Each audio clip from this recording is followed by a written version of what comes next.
Buenos días, hermanos, es una bendición poder estar aquí, poder compartir la palabra el día de hoy, jueves 8 de abril. Como siempre digo, qué rápido se va pasando el mes y ya estamos día 8, estamos con una lectura de la palabra muy interesante. Pero antes de comenzar, quiero que usted pueda inclinar su rostro, que pueda orar y pedirle a Dios que nos revele, nos hable en nuestro corazón y que Él pueda tocar pues en esta parte de nuestra vida también. Amado Dios, te doy gracias por este tiempo, gracias por este momento, Señor, que podemos compartir tu palabra, que nos reunimos, Señor, a través de esta plataforma para poder leer, meditar, Señor, y dejar que tú nos hables. Bendigo a cada persona que está viendo este video y, Señor, habla en nuestro corazón. En tu nombre, amén. Amén, hermanos. Estábamos en el libro de Éxodo, capítulo 2, versículo 11. Y pues nos comenta este libro, nos narra parte de la historia de Israel y la historia de Moisés también. Hemos visto durante este tiempo cómo Moisés fue preservado a pesar de una situación tan complicada en la que él estaba viviendo. Se salvó de la muerte, ¿no? Se salvó de muchas cosas y fue porque Dios lo preservó para un tiempo específico. No permitió que lo mataran, no permitió que las circunstancias detuvieran el propósito que Dios tenía para Moisés. Y vamos a leer, hermanos, a partir del versículo 11, que dice así: Cuando Moisés era ya hombre, salió un día a visitar a sus hermanos de raza y se dio cuenta de que sus trabajos eran muy duros. De pronto vio que un egipcio estaba golpeando a uno de sus hermanos hebreos. Entonces miró bien a todos lados y al no ver nada por allí, mató al egipcio y lo enterró en la arena. Al día siguiente volvió a salir y vio que dos hebreos se estaban peleando. Entonces preguntó al que maltrataba al otro: ¿por qué golpeas a uno de tu propia raza? Y aquel hebreo le contestó: ¿y quién te ha puesto a ti como jefe y juez entre nosotros? ¿Acaso piensas matarme como mataste al egipcio? Al oír esto, Moisés tuvo miedo, pues se dio cuenta de que ya se había descubierto la muerte del egipcio. En efecto, en cuanto el faraón supo que Moisés había dado muerte a un egipcio, lo mandó a buscar para matarlo. Pero Moisés huyó y se fue a vivir a la región de Madián. Allí se sentó cerca de un pozo. Reuel, sacerdote de Madián, tenía 7 hijas. Aquel día ellas habían ido al pozo a sacar agua para llenar los bebederos y dar a beber a las ovejas de su padre. Pero unos pastores vinieron y las echaron de allí. Entonces Moisés se levantó a defenderlas y dio de beber a las ovejas. Cuando ellas volvieron a donde estaba su padre, él les preguntó: ¿cómo es que hoy regresaron pronto? Y ellas contestaron: un egipcio nos defendió de los pastores. Luego sacó el agua por nosotras y les dio de beber a las ovejas. Entonces Reuel les dijo: ¿y dónde está ese hombre? ¿Por qué lo dejaron solo? Vayan a llamarlo para que venga a comer. Y así Moisés aceptó quedarse a vivir en la casa de Reuel. Después Reuel le dio a su hija Séfora como esposa, y ella tuvo un hijo al que Moisés llamó Gersón, porque dijo: yo soy un extranjero en tierra extraña. Con el correr del tiempo, el rey de Egipto murió. Los israelitas, sin embargo, seguían quejándose y lamentándose de su esclavitud. Entonces Dios escuchó sus lamentos y atendió sus quejas, acordándose de la alianza que había hecho con Abraham, Isaac y Jacob. Los vio Dios y se dio cuenta de su condición.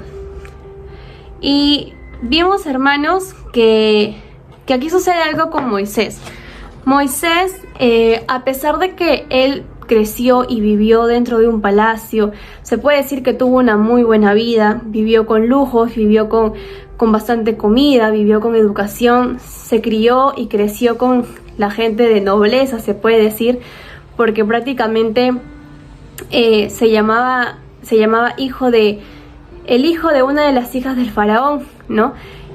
Tuvo una buena vida, en otras palabras, no tuvo de repente todos los lujos que sus hermanos israelitas no tuvieron, ¿no? Que a diferencia de él vivieron en la esclavitud, vivieron oprimidos, vivieron de repente con tantas frustraciones. Pero Moisés se identifica con el pueblo de Israel, a pesar de de repente tener todos los privilegios que tenía, Moisés se identificó con el pueblo de Israel. Y yo creo que Moisés también sabía que Dios lo había elegido, porque no era casualidad que Dios haya preservado su vida de tal manera al punto que incluso ni la muerte lo pudo tocar, ¿no? Cuando decidieron matar a todos los niños. Y Moisés sabía, ¿no? Pero ¿qué pasa con Moisés? Aquí pasa algo interesante. Moisés ve que están maltratando a uno de sus hermanos israelitas. Ve que están golpeando, maltratando y lo que le brota a él es como una de repente ira, ¿no? Y actúa con sus propios medios defendiendo a su manera a este israelita y termina matando al egipcio, ¿no? Y esto me hace pensar muchas veces que nos sucede, que a veces queremos hacer las cosas a nuestra manera, ¿no? O a veces queremos tomar las cosas con nuestras propias manos, en nuestro propio tiempo. Moisés sabía de alguna manera que Dios lo estaba llamando, pero no era el tiempo, ¿no? Y había ese deseo de liberación de su pueblo, ¿no? Ya notamos desde ese momento que Moisés tenía ese deseo, esas ganas de querer hacer algo en pro del pueblo de Israel, ¿no? Quería y deseaba en lo profundo de su corazón hacer algo al respecto. Pero sabemos que Moisés no podía liberar a su pueblo desde su estatus de repente, ¿no? Desde el estatus que él tenía, desde el trono de repente que posiblemente podría heredar, sino que aquí hay algo que me parece interesante, y es que Moisés, al igual que Jesús, ¿no? Tuvieron que humillarse de repente y llegar a estar juntos, al igual que el pueblo, ¿no? Al nivel de las personas que él quería liberar, ¿no? Moisés tenía sus planes y esos en realidad tenían sentido, ¿no?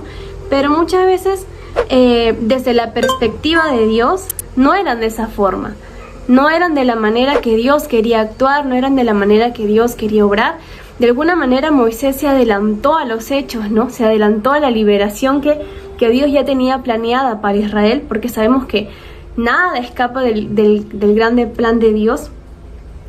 Pero eso sucede con Moisés, ¿no? Él quiso intentar y hacer las cosas por su propia cuenta, en su razonamiento humano. Y muchas veces a nosotros tomar el control absoluto de nuestros deseos y acciones nos puede llevar a eso. Lo llevó a Moisés al fracaso, momentáneamente, ¿no? Y desde la perspectiva de Moisés, ¿no? Cuando no adoptamos nosotros también la perspectiva de Dios, ¿no? Como no lo hizo Moisés, a veces nosotros tampoco adoptamos la perspectiva de Dios, solemos caer en esto, ¿no? Solemos caer en querer controlar la situación, en querer hacerlo a nuestro modo, y muchas veces, hermanos, va a pasar que vamos a llegar a fracasar, porque tomamos las situaciones como por nuestras propias manos, ¿no? Con razonamiento humano, con fuerzas humanas, y no con las fuerzas y el tiempo de Dios. ¿Y qué pasa con Moisés? Moisés huye, huye porque ya lo habían descubierto, y huye a esta tierra que se llama Madián, y seguramente pensó que el plan de Dios estaba deshecho por lo que él había hecho, ¿no? Probablemente pasó por su mente como que ya aquí la regué o ya no es posible que el plan de Dios pueda cumplirse en mi vida, no es posible que pueda libertar a mi pueblo, al pueblo de Israel. Y Moisés huye, ¿no? Huye por un tiempo bastante prolongado, huye a la tierra de Madián, y es ahí donde Dios en ese tiempo continúa preparando a Moisés, continúa preparando el corazón de Moisés. Moisés, habíamos dicho al principio que tuvo de repente los privilegios que sus hermanos israelitas no tenían, ¿no? Y probablemente no haya tenido que realizar ese trabajo físico como los israelitas fueron forzados a hacer, ¿no? Y en ese tiempo, en Madián, Moisés tuvo que hacer parte de ese trabajo, ¿no? Se esforzó como un siervo, trabajó como un siervo cuando de repente no lo había hecho antes. Y creo que Dios habló a su corazón, preparó y capacitó. No es que Moisés estuvo sin hacer nada, sino que fue un tiempo de preparación para todo lo que iba a venir más adelante, todo lo que Dios tenía planificado hacer con Moisés para el pueblo de Israel y su liberación. Y probablemente al estar lejos de Israel, a estar lejos, de Egipto, de repente Moisés se olvidó, ¿no?, de ese deseo. Es posible, digo, porque no lo aseguro. Pero sabemos que Dios no. Y sabemos que tampoco cesaron los maltratos hacia el pueblo de Dios.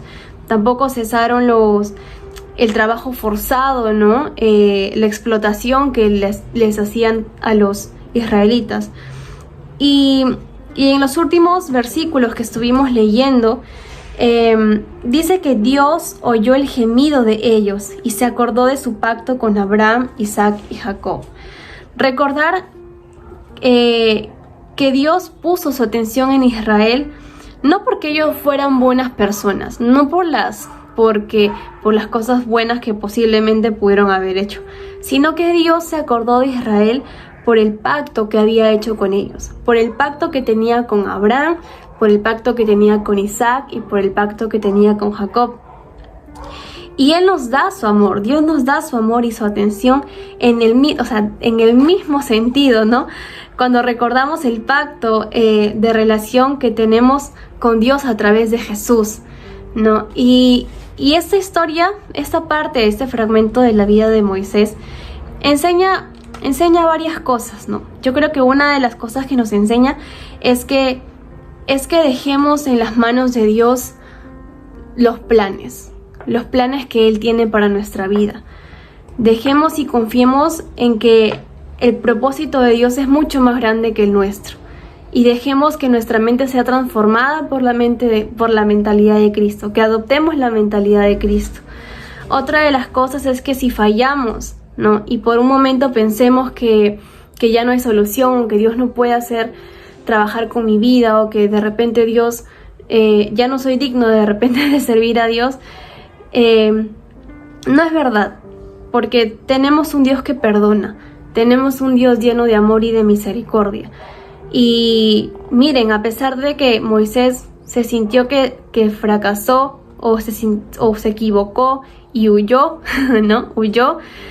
Dios continuó trabajando con su vida. De repente no trabajó de manera visible hacia los demás, pero sí trabajó de manera muy interna en Moisés. Y otra cosa que me enseña este pasaje es que Dios no se olvida de sus pactos y que Dios está atento, su oído está atento al clamor de sus hijos. Su oído está atento incluso a los momentos difíciles, al sufrimiento que podamos tener. Dios no es ajeno y tenemos un pacto de Dios a través de la sangre de Cristo, ¿no? A través de Jesús. Y por ese pacto yo sé que Dios está conmigo y yo sé que Dios me ayuda en cada proceso, en cada momento de mi vida y en los momentos en los que incluso siento que ya no puedo más. Dios está ahí para ayudarnos, para darnos su mano poderosa y levantarnos, ¿no? Así como lo hizo con el pueblo de Israel, por amor a nosotros, también Dios lo hace de esa manera. Y quiero invitarte a orar por este momento y pedirle a Dios que de repente nos pueda perdonar si es que no hemos confiado en sus planes, si es que hemos tratado de hacer las cosas por nuestra cuenta. Y vamos a orar. Señor Jesús, Padre, te damos gracias por esta palabra, por este mensaje que tú nos das. A través de la vida de Moisés podemos entender muchas cosas, Señor. Podemos entender que Dios, dentro de tu gran panorama, dentro de tu gran plan, Señor, nada se escapa de control. Mi Dios, tú eres un Padre de oportunidades, tú eres un Dios que perdona, tú eres un Dios que nos levanta, Señor, de las caídas que tenemos, Señor, en esta vida. Tú eres un Dios que está atento al clamor de sus hijos y no eres un Dios ajeno al sufrimiento, no eres un Dios ajeno a la tristeza, ni eres un Dios ajeno a la felicidad. Te gozas con nosotros y también, Dios, te entristeces también, Padre. Yo te pido que perdones nuestro corazón, Dios, perdones nuestra manera de pensar y de actuar y que tú nos transformes, Señor, cada día, nos transformes y obres en nosotros. Te agradezco por este tiempo y por esta plataforma de compartir la palabra. En tu nombre, amén. Dios les bendiga, hermanos. Ha sido un gusto poder estar con ustedes y espero que la palabra de Dios haya sido pues excelente y de bendición para sus corazones y para sus vidas, y nos vemos en otra oportunidad.